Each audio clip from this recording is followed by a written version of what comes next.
Hey, everybody, and welcome back to the DLF Trade Show on the DLF YouTube channel. Russ and Addison here again to use DynastyLeagueFootball.com's Trade Finder, Trade Analyzer to help you gauge some trade values, to make some trades, to have some fun, to be great, to be awesome, to be you. Good old you.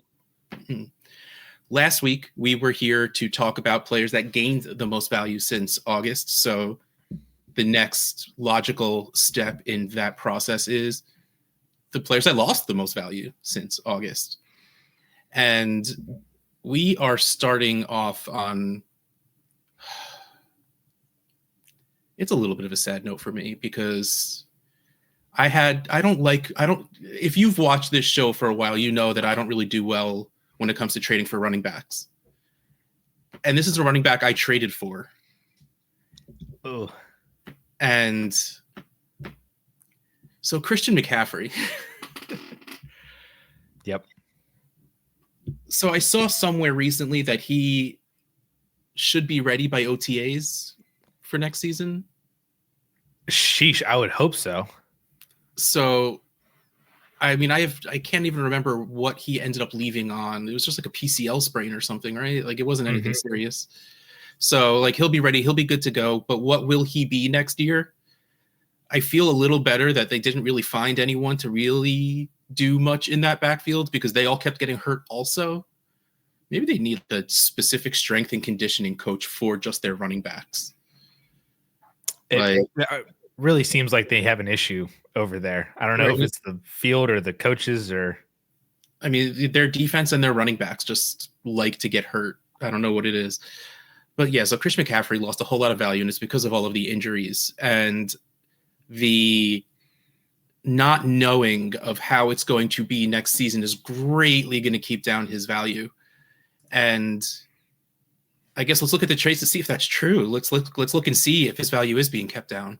The first trade we have is 12-team Superflex, and it's Christian McCaffrey straight up for the 110. I love that we have the real draft numbers in and we're ready to use them, and like that just we're in the non-point scoring season. We're here, we're good to go. We're here. So Christian McCaffrey for the 110, Christian McCaffrey 366, the 110 257. So this leans Christian McCaffrey, and I think I lean Christian McCaffrey here. Like if I earned the 110, I think I'm willing to send that for Christian McCaffrey in this draft class where I don't even know if we have more than maybe 2 or 3 stud players, players we feel more than good about. Ashton Jeanty and Tet McMillan are 2 players that we feel comfortable with. We feel like they deserve to be 1 and 2. The quarterbacks in Cam Ward and Shador Sanders, Shador. I always feel like I say his name wrong, and it's because I do. Shador Sanders are probably going to get drafted 1 or 2 in the NFL draft. I think that's going to push them into being in that 3-4 range because, again, don't know if there's anyone worth being above a quarterback that's going to get started because they got drafted so early. Yeah, really depends on draft capital and landing spots for the other people.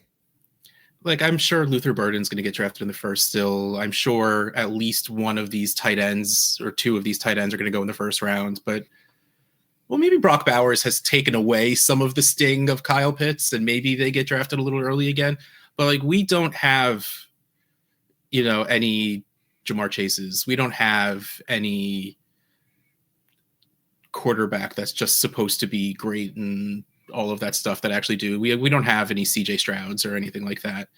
So I think by the time you get to 110, you're going to be feeling pretty iffy about these players. So why not feel iffy about a guy who we've seen destroy fantasy football? Even if he's not going to be a long-term play, like there's a good chance you may get 1, maybe 2 seasons out of Christian McCaffrey. But if it's a real Christian McCaffrey season, that's so worth it. Yeah, that last line is exactly the reason why I would be comfortable sending away the 110 for Christian McCaffrey right now. And I did check, this team did come in 3rd place. So they deservedly got the 110. They lost in the semifinals, then won the 3rd place game. So they got the 110. And, looking at their team, they're looking for 2025 and how can they, win the semifinals, then win the championship in 2025. I think Christian McCaffrey is a really good piece, and I would absolutely send away the 110 for that upside of a kind of Christian McCaffrey season. And we've done this song and dance with him before. Like, he's been hurt in Carolina, came back, was great. He's been hurt in San Francisco, came back and was great. And now we'll just see what happens again. I mean, he's older for sure, but I think that if Christian McCaffrey is fully healthy and off of this, Achilles tendonitis and off this PCL sprain or slight repair that he had, if he's fully healthy and he's ready to go, I mean, it's still Christian McCaffrey, and that offense is still very dangerous, and he could definitely add in that element of upside as the red zone weapon, as a rushing and receiving threat. I mean, we even saw it in just a couple games that he played this year. He was still catching like 5 or 6 passes a game. Absolutely insane. And yeah, maybe it's not Christian McCaffrey, but he could still be a top 10 running back, I think. And that's, I think, more than worth the 110. The only question is going to be, I think for a lot of people, the rookie running back that you might get at that pick. But I feel like if there's any rookie running backs that really land in that ideal spot, you're not getting them at the 110. Yeah, they're gonna be a lot higher in this class. Like if Quinshon Judkins goes like early second round to the Browns or to the Cowboys or something like that, you're not getting Judkins at the 110. So I'd rather just take Christian McCaffrey than the pick. What about the other way around? Would you be willing to sell McCaffrey for the 110?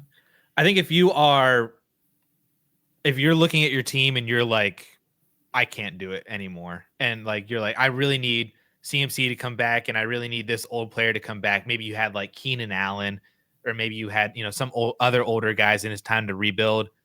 Then yeah, I would sell Christian McCaffrey for the 110. I would like more, but I still feel like getting a first is probably pretty solid value for CMC right now. Yeah, especially non-point scoring season, especially coming off of multiple injuries and all of that stuff. I don't think you could really hope for all that much more, even though, man, like throw in a second and I would just feel so much better.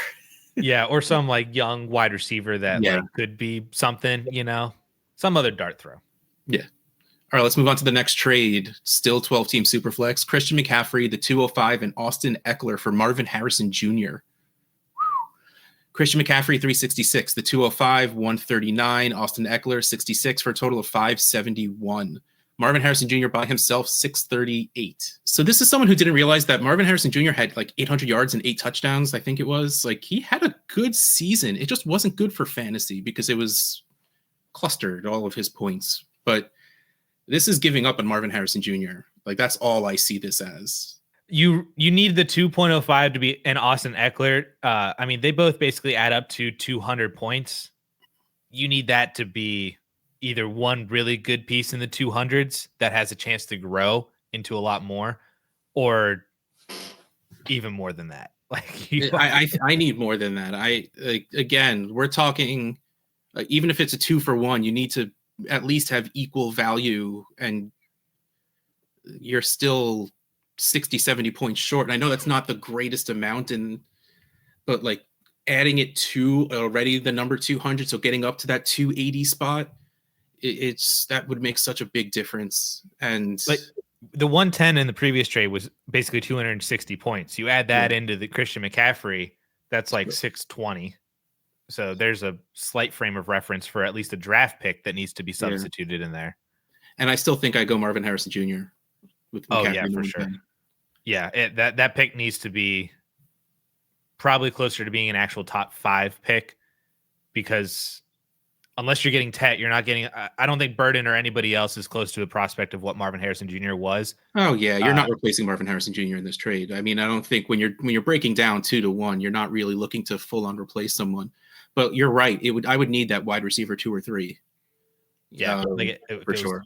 McCaffrey and Igbuka, or if Trey Harris lands someone great, or if it was even Luther Burden, like if it was 105, the first 2 picks are Genty and Tet, then the 2 quarterbacks go, then you get Burden at 105, And especially getting your choice of the next tier of wide receivers. Like that's what it needs to be for me to move on from Marvin Harrison Jr. And honestly, I still don't know if I do it, because I believe in Marvin Harrison Jr. I think Cardinals are going to bring another pass catcher, and they'll actually create an offense instead of just, it seemed like this offense was just like, figure something out. Like, their offense was so uninspired that it just, So I'm really hoping they get their stuff together. Trey McBride is there, 8 yards downfield. Just not in the end zone. That was basically it. Yes, this one pretty easily Marvin Harrison Jr. But I guess that really does just show that either this is giving up on Marvin Harrison Jr. or not devaluing Christian McCaffrey. Probably a little bit of both. Yeah, so maybe if you do have McCaffrey on your team, check out, see what you can do. I mean, it's pretty crazy to give up a 28 and 29-year-old and get a 22-year-old.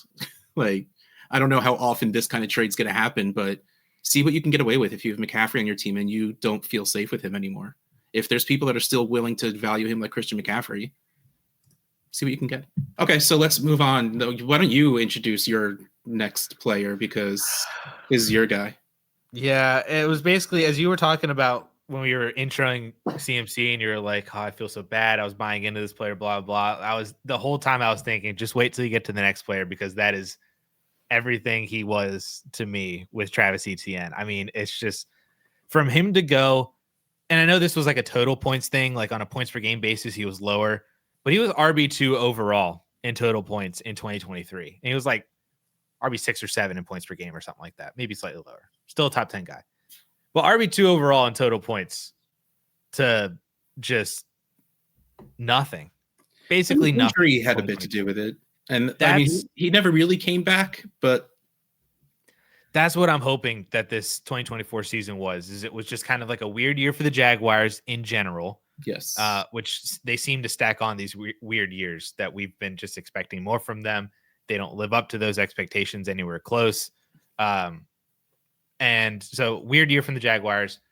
Etienne was hurt in and throughout the season. And I think that I'm holding on to hope that is the issue, and that maybe it doesn't work itself out in 2025 with the Jaguars. Maybe he does need a new change of scenery, but I'm hoping that he can at least go back to somewhat being not even just like a high end RB2, but like a usable RB2, like, Tony Pollard going from the Cowboys to the Titans, or James Conner going from the Steelers to the Cardinals, like something along those lines where the change of scenery is good for him.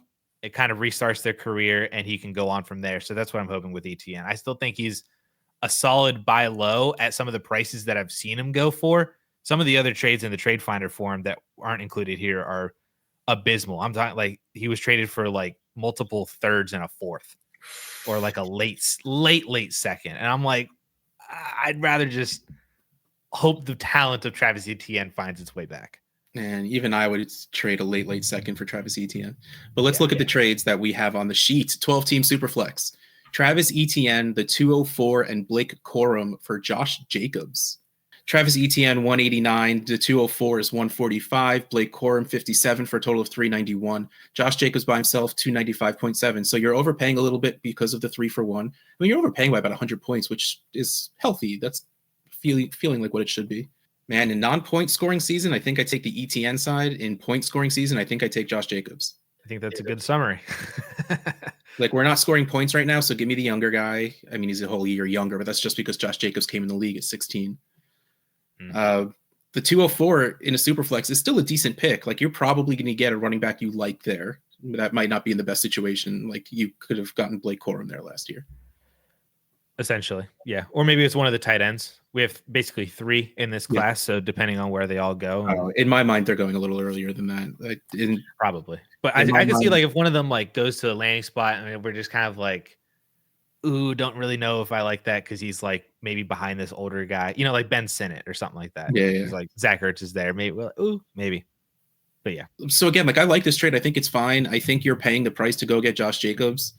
I also do just think Josh Jacobs will do what he did this year, next year. Like, I don't think there's a reason for him to change at all. So if you do want to buy points, this is still fine. Maybe I would want to pay a little less because there's no points right now. But I don't know how much. Like, I kind of wish the 204 was later. Like, if that was the 210, I would love this for Josh Jacobs. Mm-hmm. But it's the fact that it's the 204, which feels decent enough, that makes me want the Etienne and 204. Because you're right. If he comes back from this injury, and what if they do get an offensive genius that isn't Ben Johnson. It could have been Liam Cohen, but he stayed in Tampa. I was hoping for that. I was like, if Liam Cohen is leaving Tampa, give me him in Jacksonville. But he's staying in Tampa. Good for Baker, though, finally getting some consistency at offensive coordinator. This might be the first time he's had the same one for 2 years in a row.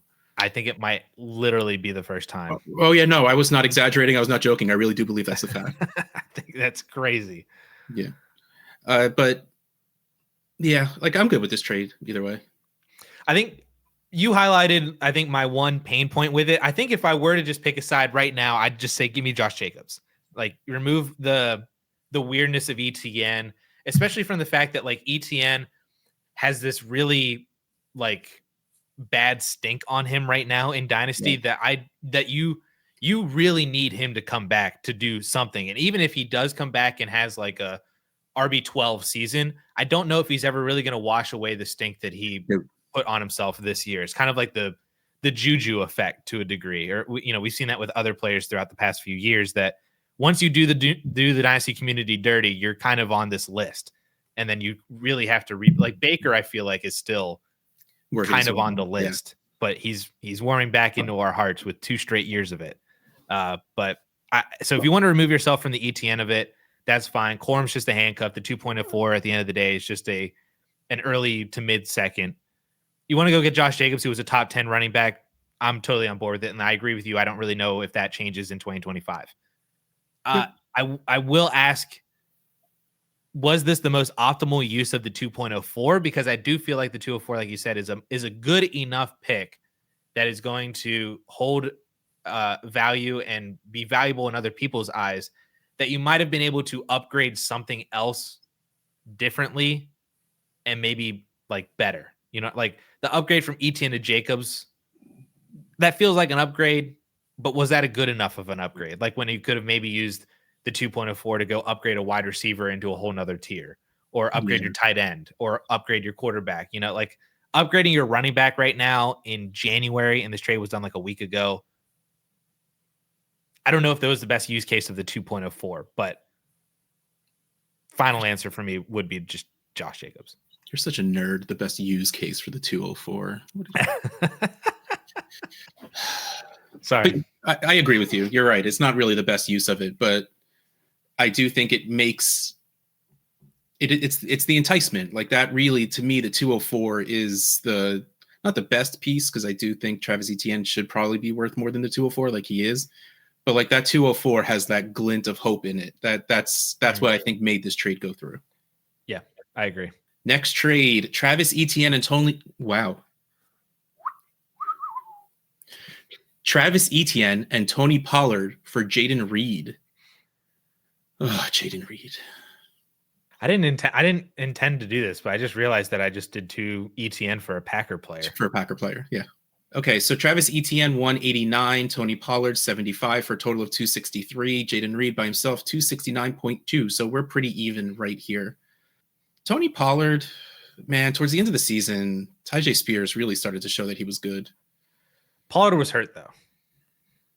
Oh yeah, no. Didn't mean to like take it away, but like when Tyjae Spears was healthy and Pollard was healthy, it was still the Pollard show. Did Tyjae Spears show enough that next season, if they're both still there, because I don't know anybody's contract situations, will it be more of a split field because of what Tyjae Spears was showing at the end of the year? Potentially. I could agree with that, where like it was kind of like what happened in Cincy, where Zach Moss was the guy, then Chase Brown just proved that he was that much better. I don't know if that the talent discrepancy is the same as Pollard and Spears there. Because I do think Pollard is really good, and I do think he is better than Spears, but Spears is also, I think, a really good running back. Yeah. So I still really like Jaden Reed. I don't know what that offense is going to be. I still like, we have to get out of the idea that there's going to be a wide receiver in Green Bay. I think that's really what it comes down to. Like, they are moneyballing this, and they're doing a good job of it. Like, doesn't really matter who their wide receivers are, because they have enough of the same guy that it's week to week who's really going to shine. I do think Jaden Reed is the best of what they have, but that doesn't seem to matter all the time. Mm-hmm. So I do still think I like this trade. I do still think I prefer Jaden Reed over the 2 running backs, because I feel like I'll never know when I want to start those running backs, but I'll just throw Jayden Reed in my last wide receiver spot and feel fine about it. That's fair. I think this one I want Etienne and Pollard, but that's just because I want the quantity at the running back position, and Jayden Reed is a player that I just don't know if I ever feel really confident starting. Yeah, he's probably the definition of replaceable wide receiver. Mm-hmm. What is he on Keep Trade Cut? I just had this pulled up. He is wide receiver 30. I mean, that is like literally the line for like replaceability. Yeah, the upsides. I do think the Packers would genuinely benefit from an alpha, like somebody to come in here. It doesn't even need to be like an alpha. You know, like I'm not saying like they need to go out and re-sign Devontae Adams, but like you have a good crop of like older veteran players in free agency this year. I don't think I want T. Higgins there. I'm talking the older guys. That you have a crop of Amari Cooper's a free agent. Keenan Allen is a free agent. Diggs is a free agent, but he's coming off the ACL. But you have like a few of these older named players, older age players who had a lot of previous success that I think could come in and be that X wide receiver for the team that adds a little bit of a veteran presence for the team, a go-to guy for Jordan Love that is under the age of 25. And probably honestly like a really decent talent upgrade over Dobbs and Watson and Dontavian Wicks, and force Jayden Reed into being more of this like wide receiver 2 role, which I don't think would be necessarily bad for Jayden Reed, but I just think that just from a Packers standpoint in general, I feel like they need to add in some sort of a veteran presence. All right, let's move on to the next player, which is the real sad one for me, Tank Dell. Poor dude. This is sad for everyone. Tank Dell's good. Mm-hmm. I know he had a rough start to the year and then got hurt again at the end of the year. You think he even plays next season? I would be shocked if he played. That injury was that bad. Yeah. And that late. Like Hawkinson got hurt in late December, comes back around November. But Hawkinson's injury was non-contact. I think it was a much cleaner injury. Dell ripped everything. Is like he needs a new knee. He's going to be a cyborg whenever he comes back, which might be cool, but yeah, I'd be shocked if he plays in 2025. So this is going to be a very interesting conversation to see what it's worth to trade for him. All right, so let's go. 12-team Superflex. Tank Dell and Xavier Legette for Tyrone Tracy. Tank Dell, 132. Legette, 64 for a total of 196. Tyrone Tracy by himself, 107. Caution, Team A is giving up the highest value asset and the most pieces in the deal. It would be silly for the Giants to waste any time, money, or energy on upgrading their running back. Correct. But it's the NFL and it's the Giants. It sounds like the exact thing that the Giants would want to do. Singletary's still under contract, I think. Yeah, he doesn't scare me or anything. No, but he's still under contract. So he has 2 more years. They can't get out of it this year, but he would be a cap casualty in 2026. So not using that as like he could be a Tyrone Tracy problem, but I'm using that as like maybe they look at their running back room and they say Tracy was really good. We also have Singletary under contract. We don't need to really add a guy. We have bodies. We don't need more. Yes. Yeah.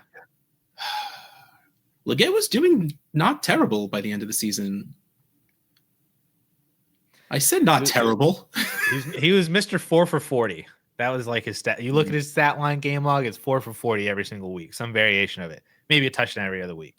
Which is I agree, it's not terrible, but I wanted more, especially whenever Thielen wasn't playing. They traded away Deontay. I wanted more. Yeah. But not terrible is fine. It's going to be so hard for me to pick anything.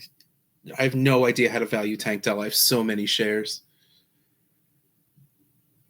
I think I do this for Tracy.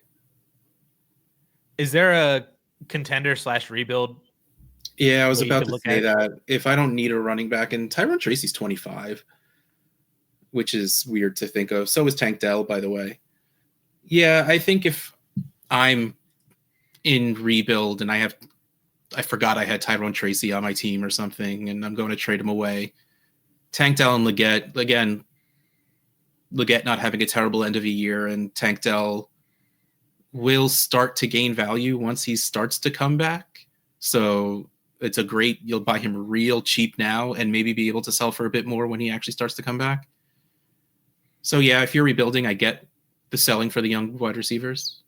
I would take the Tank Dell side regardless of my team's direction. I would especially take the Tank Dell side if I was rebuilding. I would move off of Tyrone Tracy, move off of the weirdness that the New York Giants could do, and they could just, I mean, the other thing too is like they don't even necessarily need to invest all that much into the running back position. Like Tracy was a 5th round pick. If they draft someone in the 4th round, that's a player that's coming in with more draft capital than Tracy, and in this running back class could potentially be better than Tyrone Tracy. It's kind of like the Rashad White, the Buccaneers just kind of fell into Bucky Irving, and Bucky Irving overtook Rashad White. Like that's nothing necessarily against Tyrone Tracy. It just might be indicative of this running back class might just be that good and that deep that they could just take somebody on day 3, have similar or slightly better draft capital than Tracy, and maybe that player is just better than Tracy. And it's not a really heavy investment into the Giants either, like from their standpoint, just adding somebody else. So that's my fear of Tracy. That's why I want to get off of him if I'm rebuilding, and I'm fine moving over to Tank Dell and Leggett. I kind of have the same argument as a contender because I feel like you said, like Tank Dell feels like a value point right now to where you could buy him low. And then, at some point in the summer, we get a video of him running in a straight line on a field or something like that. And then like in September, we get that video of him like with his pads on slightly. And he's like runs a route, catches a pass from CJ Stroud on some random Saturday or something like that, And then we're like, oh, Tank Dell's coming back. He's coming back. He's trending well. He's ahead of schedule. Like all those buzzwords are going to slowly, I think, creep his value back up. He's going to be a big time guy that we're talking about in 2026, like this time next year. So getting ahead of that a year early, you're going to have to wait a whole year. But I think his value could go back up. And I don't think at any point, if you are a contender, that it would be all that difficult to trade Tank Dell to a non-contender. And maybe you don't get Tyrone Tracy, but you get a running back like Tyrone Tracy. Like if you get to that point, you could kind of hit reset or redo on this trade 8 months from now. Yeah, you're right. The timeline of this trade doesn't need to be now, especially for a player like Tyrone Tracy. Yep. Okay. You say smart things every once in a while. Thank you. Next, we have 16 team, 1 quarterback. The 113 Tank Dell and the 213 for a 26 first. The 113 is 181, Tank Dell 165. The 213 is 65 for a total of 411. A 26 first is 256.4. A little context on that 26 Thank first. you. That 26 first belongs to the manager who got the 1.01 this year because their team is that bad. But at some point along the way, that team traded away that 1.01, so they don't even have that. Like you can't add Ashton Genty to this team. Ooh. So and it's rough. Like their best running back is Ray Davis. They have Amari Cooper, but that's probably their best wide receiver. Now they have Tank Dell now. So there's that. They don't have really anything on their taxi squad. It's Jatavion Sanders is their best taxi squad player. They have Tua and Caleb Williams like in a 1 quarterback league. And they don't have the 1.01. They now have the 113 and the 213. So maybe they hit on, maybe they draft this year's Lad McConkey or something like that, but I don't think that's drastically affecting the overall final outcome of this probably being a top 3 2026 first. You could have told me that this was, first of all, any non-playoff team this season, and I would have easily said the 26 first. But man, you tell me this was like the team that earned the 107, 108, even 109. And I'm like, okay,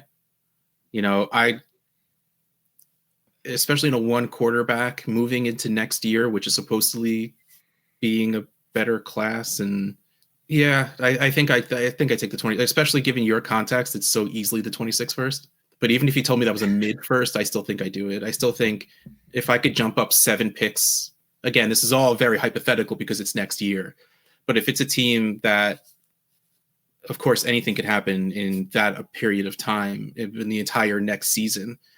But assuming that teams don't drastically get better or worse because you have good managers that are willing to not make bad trades, you still take I'll take the 26 first, because the 113 is so late that it's just like there's a very good possibility that whatever pick that is going to be earlier than the 113. Right. Yeah. What's the line for you this year? I know it's very early on in January, but do you have like a kind of like a general cutoff from when you would convert a now first into a next year's first? Man, in one QB, it's probably like 4 or 5. You would trade like the 106 for a next year's first? I want something on top of it just because I know I should be getting it, but I don't right now have the strongest feeling on again, I don't know enough yet to make a real educated guess on this. But even still, coming into last year, we knew that there were 7, 8 players we knew that deserved to be first round picks. Like, it wasn't until, whether you liked Xavier Worthy or not, and that was like at the 110 in Superflex leagues.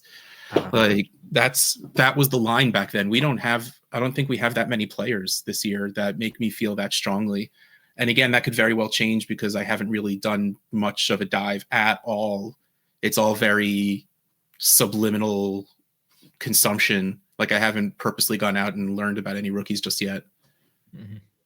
But yeah, my line's pretty early. In a one quarterback league, I definitely agree with that, because I do think that line could move back after the NFL draft, because there are like a handful of players that, depending on their draft capital and their landing spot, I would bump them up ahead of a random first next year. Like Travion Henderson and Judkins and Caleb Johnson, I think like ride that line where I could see, like, if the NFL says, nah, we don't really like you, you fell to, early 4th round or something like that, like Dameon Pierce, Yeah. Like, I could see that happening with any of those 3 running backs, maybe not Judkins anymore after the championship game.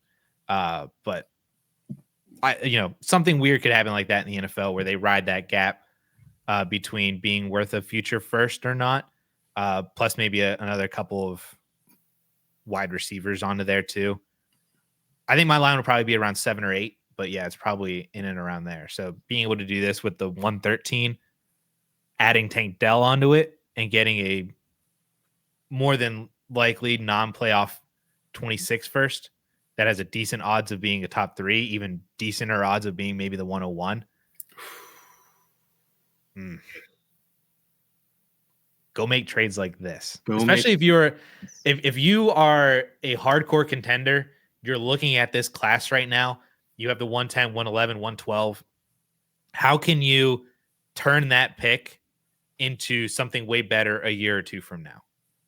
Like by doing something like this, by taking advantage of a non-playoffs team's eagerness to add more rookies from this year's class, or they just want to try to do something different, or, maybe they're just more prone to making bad trades. I mean, stuff like that happens. Like, who your managers are in your league that are prone to making bad deals, or are more prone to, they really, really like this one player, or they're a fan of this college, or they're, stuff like that you can take advantage of. And you have to wait a year or 2, but that's how I think dynasty teams stay dynasty teams, like championship level teams stay championship level teams, by kicking that can down the road in, by converting their picks into more favorable picks later on. Absolutely. That's what I'll always say. Especially in competing teams, I'm always willing to trade away my first, because if I want to draft, it's usually earlier than what my pick is going to be anyway. So I'll go trade for someone else's. There you go. And that is it. That is the end of the DLF Trade Show on the DLF YouTube channel. Before we head out, Send us your trades. Put them in the comments. Give us your listener trades, but give us context. Let us know how many teams are in your league, PPR, Superflex. I'm a competing team, or it's January, no one's competing anymore. But like, I have a competitive team. Give us as much information as you can, because it'll only help us analyze it more correctly. Because what's the point of this if we're not going to give you good information anyway? Well, because you just like, we're two good looking guys. And we need at least minimum because I will throw this in the analyzer. So at least minimum, I need number of teams, if it's Superflex or not, if it's Titan Premium or not. Those are basically the three. But, starting lineup requirements would definitely add some extra context. Yeah, how many you got to start? Your roster or your roster's direction. Like, you don't have to throw your entire, like, all 30 players, but be like, hey, here's like the top guys at each position that I have too, to add some more context. All that extra stuff, very helpful in order to help us give you the best feedback possible. Yeah, and the more trades you give us, the more trades we get to talk about. And we like talking about trades, so send them in, please. On that note, Russ Fisher, Dynasty Outhouse, Addison Hayes, @AmazeHayes_. We'll catch you next time.